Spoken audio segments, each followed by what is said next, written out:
This is the third video in the series of Dr. Chris Morris's presentations at the Mars Education Forums.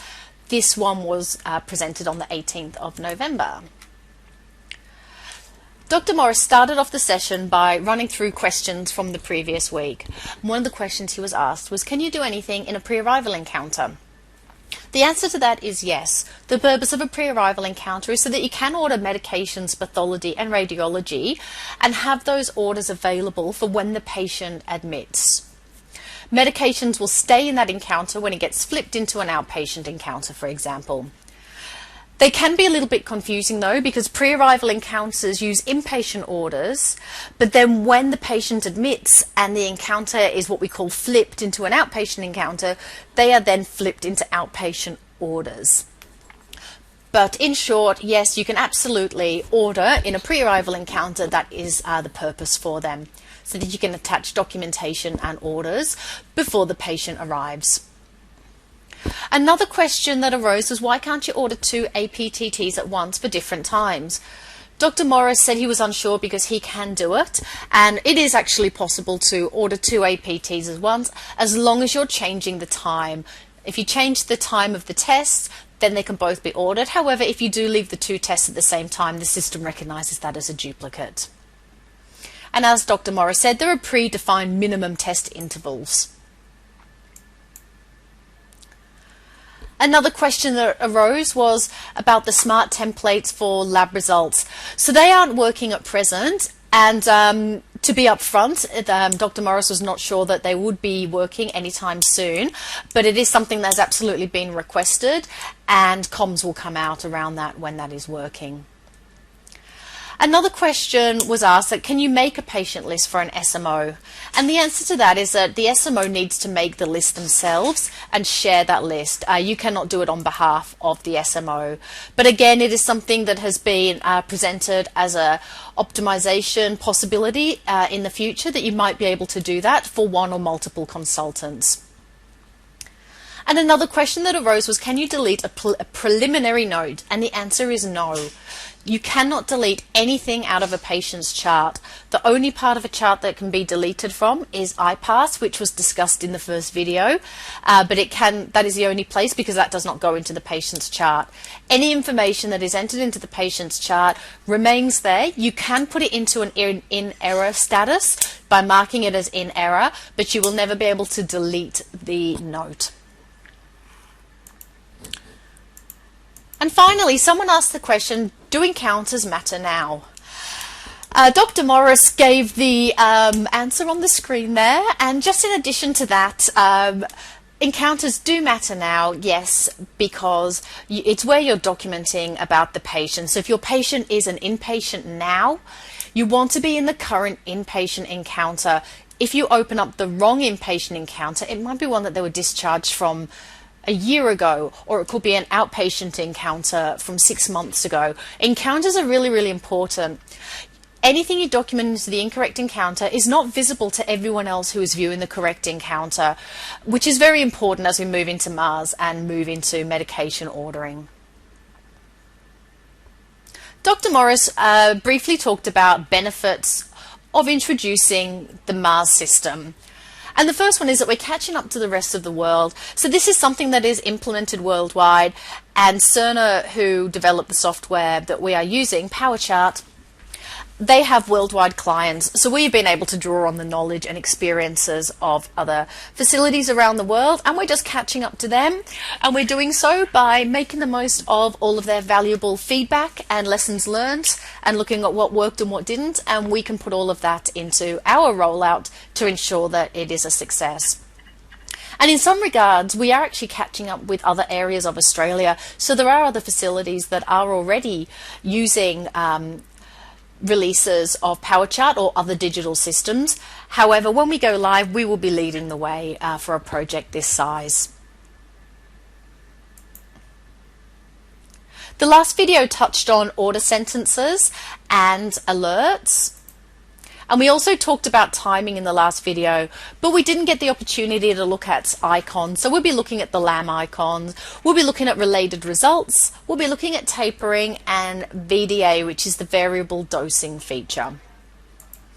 And then we'll finish up by talking about home medications, reconciliations, and reviewing medications in the patient's chart.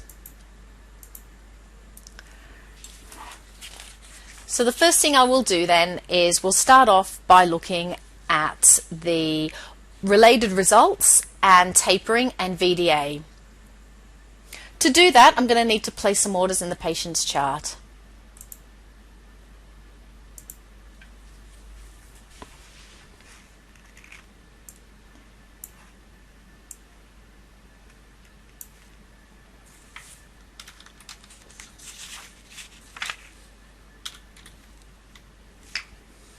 So I'm going to look at ordering a steroid, and the first thing we'll do is look at the tapering. So for medications that can be tapered, you need to put your indication in, and you also need to put in your tapering doses. So this icon here that I'm showing you is the taper dosing icon, and that's going to allow you to go in and manually put that information in. So let's click on that, and we can document how we want this to be tapered. So maybe we want to reduce by 1 milligram every 1 day. Calculate the steps. And you'll see now that it calculates the doses for the patient. We can now sign for that, and we can see straight away that this is tapered because we can see that icon there.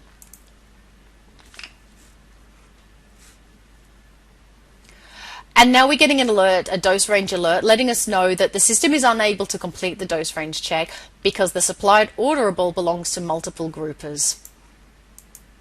So again, this is an example where we talk about the system does have limitations, and your clinical judgment absolutely overrides the system.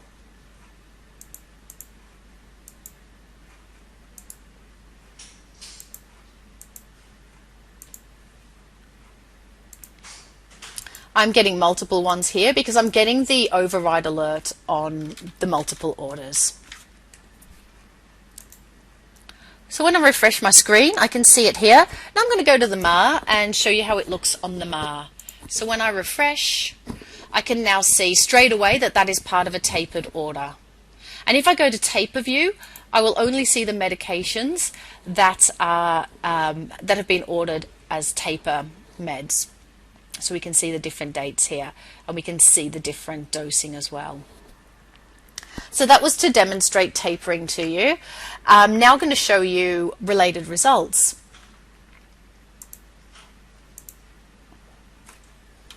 So I'm going to do an insulin IV infusion, and I'm going to show you how related results can be used in that. So here's my IV solution here.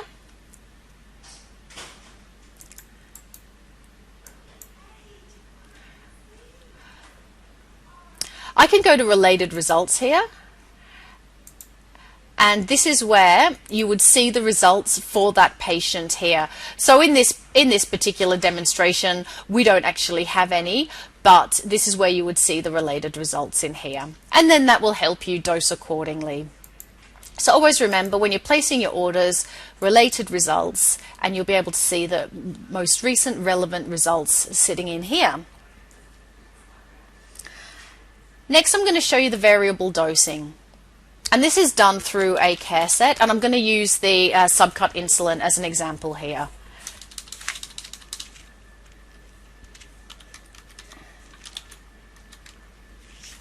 So insulin NovaRapid subcutaneous dosing, and this is a care set icon here. It looks very much like a power plan icon, and they work very much like a power plan as well. However, as mentioned in previous videos and info sessions, they're not persistent, therefore they do not remain in the patient's chart when the orders are finished. Here's our care set, and you'll see here that we've got our insulin orders, and we can select the day of the week. We will select Thursday for today, and I'll show you how the variable dosing works. We can change the administration time, or we can stay with the defaults. I'm going to stay with the defaults here, and I'm going to put the dosing in. So maybe 4 units at breakfast, 4 in the afternoon, 6 in the evening, 6 in the afternoon. If I wanted that dosing to be carried across all of the days of the week, I could click these boxes here. If I wanted to have different dosing on different days of the week, that would be when I would be activating each of these individual orders. So that's variable dosing, and we also have a great example here of related results. So we can see the results sitting here, and then that will be assisting you when you're working out the dosing.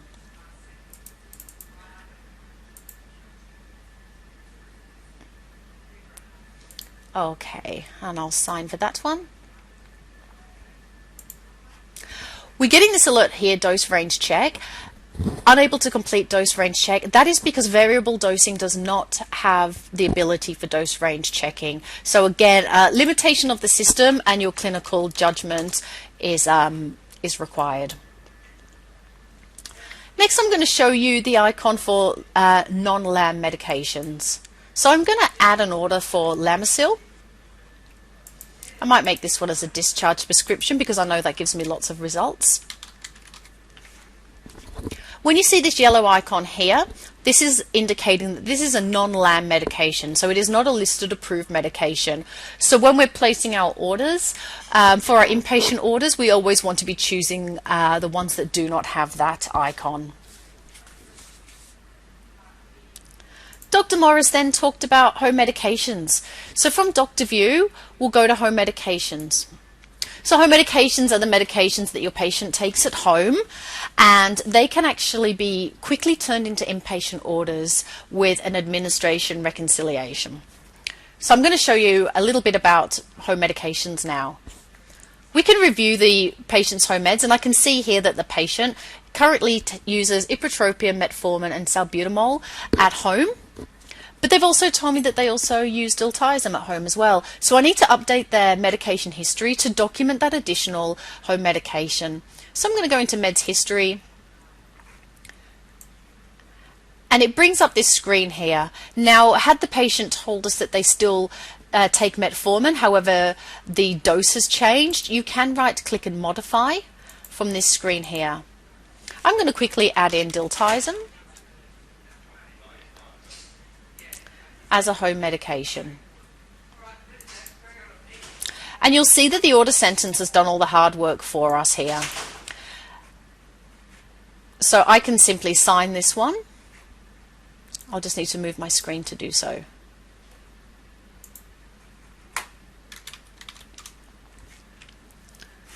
So my patient has now got 4 home medications, and now that we're admitting the patient, we need to decide what to do with these orders, with these home medications whilst they're an inpatient. So we're going to do an admission reconciliation. So we click on admission, and this is where we take a look at the medications, the home medications, and we decide how we're going to manage them whilst they're an inpatient. So we can see here that the patient has got medications ordered. So what we do here is we look at the home medication. So for example, the diltiazem here, we can see here that it is documented as a home medication. If we want them to continue taking diltiazem whilst they're an inpatient, we can click in the green arrow column, and that will generate an inpatient order over here to the left.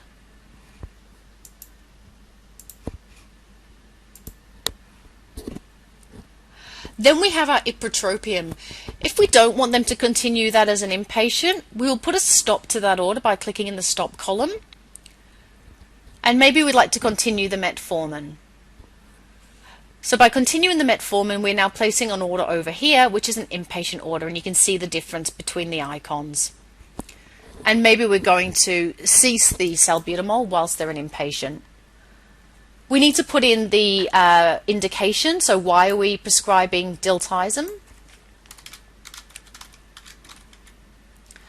And why are we prescribing metformin? And then we can sign our reconciliation, and what we've done now is we've taken their home medications and we have decided that we're going to convert some of them into inpatient medications. By doing that, they will now appear on the MAR. So if we go to Time View and refresh our screen, they will now appear on the MAR. So that is the purpose of an admission reconciliation, and we can also do them on discharge, which I'll very quickly show as well. So we go to our home medication screen again, and we can do a discharge reconciliation. And the purpose of this is to take a look at the current medications that are charted, and we decide what do we want to do with these upon discharge. And it's categorized into home medications, continued home medications, and medications. We'll start off by talking about home medications. So these are the ones that were documented in the patient's chart, but we didn't decide to convert them into inpatient orders. So we need to decide, do we want to click in the green column to continue them as a documented home medication in the patient's chart? We can click in the pill bottle column, and that will create a script. Or we can click stop, because the patient will no longer be taking that medication at home. So there are three options. We can either continue them to be a documented home medication, we can write a script which will also continue them as a home medication, or we can stop. Next, we take a look at the continued home medications. So these are the ones that during the reconciliation we just did, we chose to continue as inpatient orders. This is where we need to be a little bit careful, because we can see the diltiazem here is documented in the patient's chart, but we also have 2 orders for diltiazem as well. So this is where we need to decide, what do we want to do with the documented home medication? Do we want that to continue in the chart as a documented home med? Yes. And then we look at these live orders. What do we want to do with these medication orders when the patient's discharged? If we click continue, it will continue them as a home medication. If we click in the prescription column, it will generate a script, and it will also save as a home medication. Or you can stop it completely if you do not wish to continue that order on discharge. If your patient, for example, you want to continue the metformin, but they need a new script, we can generate the script during our discharge reconciliation. I'm going to click Do Not Continue Remaining Orders purely for the sake of time in this video. However, you would go through and you would audit each order and decide what actions you want to take. I'm going to create my script.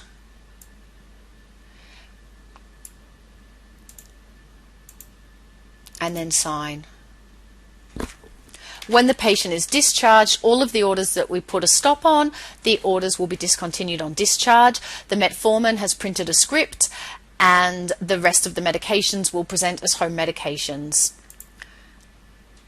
And you can see here, metformin actually has got a different icon here. That is because this, although it's a home medication, it was prescribed here at the PA. So you can see down the bottom there, the type is prescribed. So yes, it's a home medication, but it was prescribed at a digital facility. Whereas the ipratropium and diltiazem might have been prescribed by their GP. So the type here is documented because it was just documented into the patient's chart. It wasn't prescribed as part of an encounter. That concludes the 3rd weekly session, and the next video will be the Mars Education Forum from the 25th of November, which is the 4th. So please watch that video.